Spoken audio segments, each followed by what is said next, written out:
85. Steph Curry hits some insane shots. 31 points. Jimmy with 25. Alperen Sengun was really the biggest offensive piece for the Rockets. 26 points.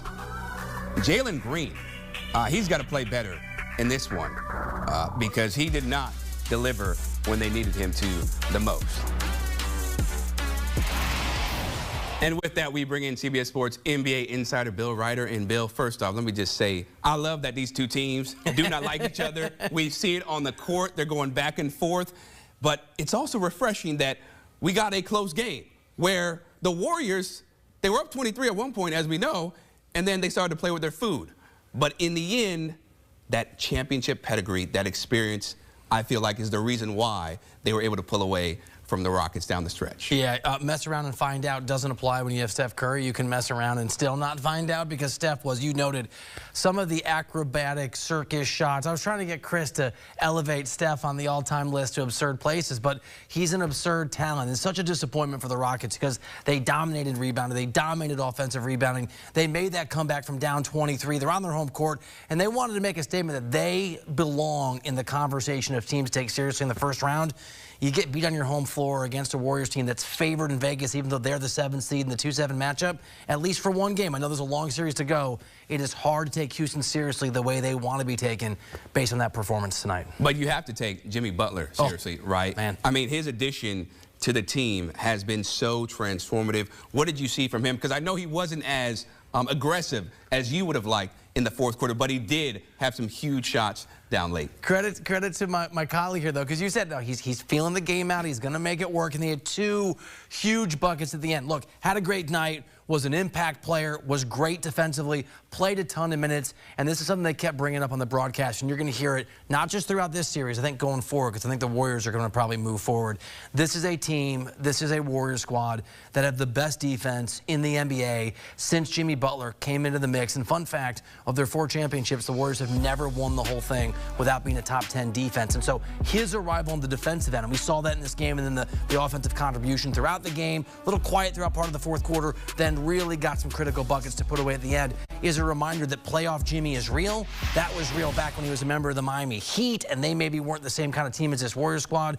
You couple Jimmy buckets with Steph Curry and that Warriors defense, this is a very good basketball team right now. They are definitely going to be fun to watch no matter how long this series goes. Now, when you look at the Rockets, okay, Sengun leads the way. As great of a defensive team as they are, right, and as great of a rebounding team as they are, they struggle when it comes to scoring points, whether it's finishing or just making tough shots. Jalen Green held the single digits. How much more do they need from him going forward? They need a ton more. I'm gonna get real critical here. I'm gonna say something nice about the Rockets in advance. They're ahead of schedule. They weren't supposed to be the 2 seed this year. And what Rafael Stone, the GM, and Ime Udoka, the head coach, and this young core has put together, it's really impressive for the future. But by the standards of now, you're the 2 seed, you're supposed to advance, you're supposed to compete.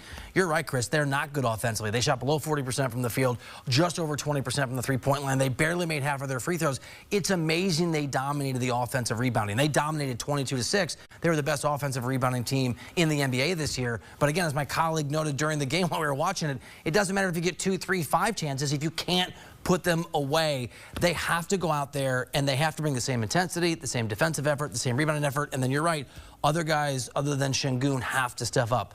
I'd love to see Green do it. I'd love to see Amen Thompson do it. Fred VanVleet was awful throughout the game, was 1 of 10 when he hit a big 3. He's a veteran that's got to at least be more efficient. They need, and it's been a problem all year. I know this is part of the deal. They're not very good offensively. They're great at everything else. You want to beat a Warriors team that's the best defense since Jimmy Butler came into the mix and a top 10 offense over that same stretch. You got to be good on both sides of the ball if you're Houston. Right, so you got to be good on both sides of the ball. And as we look ahead to Game 2, what's one area that you really want the Rockets to focus on if they want to tie things up and avoid going down 0-2? So there's so many, but I'll focus on an easy one. Make your free throws, because you do have a size and a height and athletic advantage over this Warriors team, and it certainly showcases itself in that rebounding advantage we're talking about. It also means that you're going to get to the free throw line a lot. This is a bigger, more physical, more athletic team, the Rockets, than the Warriors. They're bigger, more athletic, and more physical than almost everyone they're going to play in the the NBA, including this Western Conference playoffs, if they can advance. So you're going to get to the free throw line. You're going to be banging in the paint. You're going to get chances at free buckets. And against this Warriors squad, you got to take advantage of that. 55% from the free throw line is not going to cut it if you want to compete in this series. Yeah, the Rockets, or the Warriors, I should say, 4-0 all-time against the Rockets in playoff series, and they're one step closer to making it 5-0. Bill Ryder always undefeated. 24-9, Tyler Hero, 21. And look at Darius Garland. We didn't even show him. 27 points, the double-double for Jared Allen. Time now to bring in CBS Sports NBA insider Bill Ryder. And Bill, this was a game that, had some moments where Cleveland was tested. And we talked about it in the green room. Maybe this is a good measuring stick for them, just so they're not, caught off guard in the later rounds. But what did you really like from Ty Jerome, who had a career game? Yeah, the fact that he was the best offensive player if you put him on the Miami Heat. I mean, there were 3 guys for Cleveland, Jerome among them, who were better offensively than anything the Heat could muster, and that's the problem for Miami. They've been poor all year offensively. And this Cleveland team, if you haven't been paying attention, if maybe they're not a big enough name for you, this is as deep a team and as well coached a team, especially on offense, as any in the NBA. And Ty Jerome is just one of many guys that over the course of this series and this postseason run, the Cavs expect to step up and make huge contributions. We talk about Boston all the time in the sense that if those guys, their stars, their 2 big names, don't have the best of nights, they know there's other guys to back them up. That's true in Cleveland, too, and Miami got a full taste of that tonight. Yeah, definitely didn't like it for Eric Spoelstra's squad. Now, when you talk about the Cavaliers' offense, 121 points, right? Last season, their offense wasn't this elite. And a big reason why they have a change is Kenny Atkinson. So what have you seen? Because this is essentially, Bill, the same roster, and they play much different ball. So what have you seen from them that's allowed them to be in this position and get game 1 against the Heat? You know what he's done? He has made, this is something that happens a lot in soccer, so if you watch our Galazzo channel, you'll be familiar with this. He has taken guys and gotten individual excellence and higher levels out of almost every player on that roster. Evan Mobley, markedly better player. Donovan Mitchell, always been a star, but was willing to take a bit of a back seat, facilitate more, have fewer touches, have fewer shots per game. And maybe the biggest recipient of Kenny Atkinson's effect in this respect is a guy named Darius Garland. And we always knew he was talented. We knew he was capable. He is as good as anybody on the floor a lot of the nights Cleveland goes out there and battles. And so the ability to have Garland plus Mitchell and Mobley and Jared Allen, we talked about this, be able to play together. And this guy, Ty Jerome, who's really been cast about at different teams, be a huge difference maker. It's the fact that all of these players have individually gone to other levels under Atkinson. He's gotten the best out of all of them.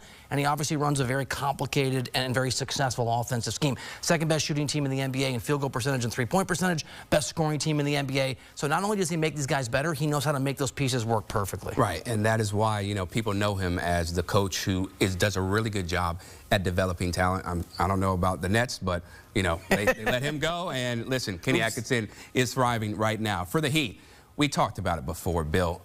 This Heat team is incredibly well coached, right? They're going to give you your maximum effort. Is there somebody on this team who you're expecting to step up in game 2 to give the Cavaliers a little bit more of a challenge down the stretch? The problem is there's a talent deficit here, and this was true the minute that Jimmy Butler went away. The actual, I think, answer to the question isn't somebody on the floor, it's Eric Spoelstra. He's just going to have to find a way to schematically get into the tape, and this is a reality of playoff basketball. Maybe it's not advantage Miami, but it's something positive they can look forward to try to maybe get a game and put some respectability on their name against this Cavs team, who maybe not the best, but one of the 2 best teams in the NBA.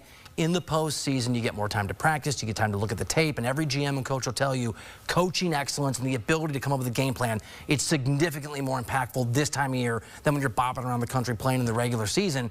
All of that said, it's got to be Tyler Hero or it's got to be Bam Adebayo. I mean, those are the 2 guys who have to step up and get it done. They had fine nights, right, but this is a Heat team that's bottom 10th, bottom 3rd in the NBA offensively. They don't have enough scores. Culture's great, coaching's great, history's great. The Heat have all those things, but you got to have talent. And I know I'm not supposed to bring up the Jimmy Butler name. I know my friends who work in that Heat organization get frustrated when that's the past.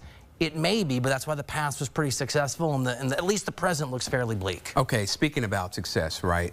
Do you think the Heat are able to steal one game from the Cavaliers? Will it be game 2? I think it's game 3. It's not going to be a gentleman's sweep. This Cleveland team is real. Look, breaking news: the Cavaliers are incredibly, incredibly good. They're first in offense, they're 8th in defense. They're going to have the defensive player of the year. They're going to have the coach of the year. They've got that backcourt we talked about. It's a 1-2 punch. But Eric Spoelstra is one of the best coaches, if not the best coach in the NBA. He will make those adjustments. We know that Tyler Hero and Bam Adebayo are going to be great most nights. And the reality is when you have role players, and that's entirely what the Heat have outside of those two guys. And I like Kelly Ware, but he's a really young guy. The rims are more friendly. You're more comfortable at home. It feels like a Game 3. The Heat go in and understand this is their last chance and their last gasp. Again, for a little respectability, they'll get a game, but I'm not sure it's much more than that. Yeah, I don't expect him to get more than one game. But, yeah, hopefully Andrew Wiggins